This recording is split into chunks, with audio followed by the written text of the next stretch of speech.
actor at the time and had auditioned for a bunch of movies and never gotten cast in them.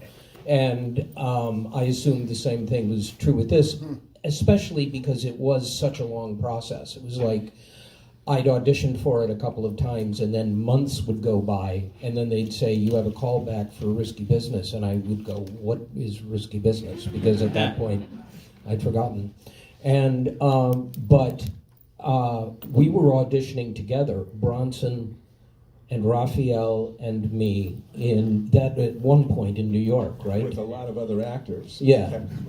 Yeah, but you are all together. Yeah, but I've got pictures of us that all the You do?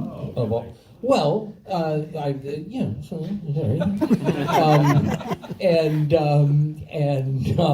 And we just connected. The three of us connected, and then when we got to Chicago and met Tom and Rebecca, it was kind of glorious, and we spent a lot of time in the Lincolnwood Hilton bar, and also with Shara, Vicky.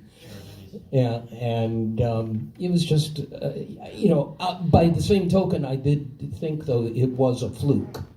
I had been turned down for so many movies that I figured, okay, I'll do this one movie, and then that'll be out of my system, and I'll go back to working for nothing. And but this movie wound up being why I have a career in movies, without question. I think of this every single time I audition for anything. And I don't think you realize what an effect it had, but they'd seen me in this little play. And then I went, it was the first audition I ever did for any movie. John was standing in the door. Nobody ever does this. They just let somebody else usher you in. But the door opened, the door of the audition room opened, and John was doing this as I walked nervously down the hallway.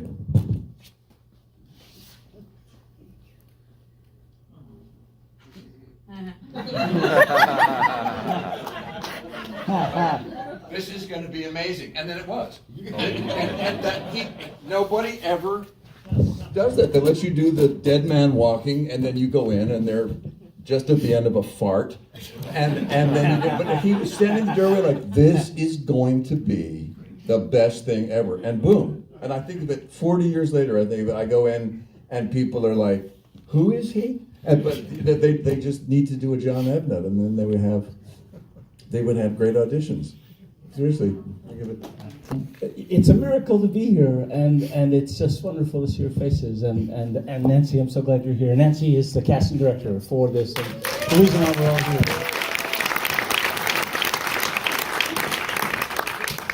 From your point of view, how was the rapport among you and all the other actors? Yeah, I mean, Tom. You were young. I was really young. I literally left high school and came to Chicago. Like I had done my last year of high school on a defense study, and I left early, and I arrived in Chicago. I had no idea what was going on. Tom and I both had fake IDs, and were able to get drinks at the bar, and we played a lot of Pac-Man. I remember a lot of Pac-Man at the bar, and it was in Skokie, and it was not long after the.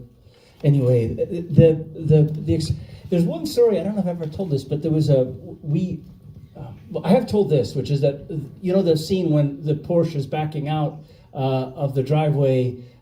Sean Penn and Tom were very dear friends. He was doing Bad Boys in Chicago at the time, and we used to hang out, all of us together, and he was a very intense cat, and he had gotten a tattoo for the movie, and it was all very anyway, the scene where they're pulling the Porsche out, which you're supposed to be in a car, but you weren't there that day. That's actually right.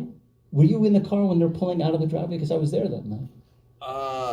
Sean Penn. That was Sean Penn, right? So Sean is in the car as they're pulling out, because I remember being on the set that night. I think I should actually said that to you.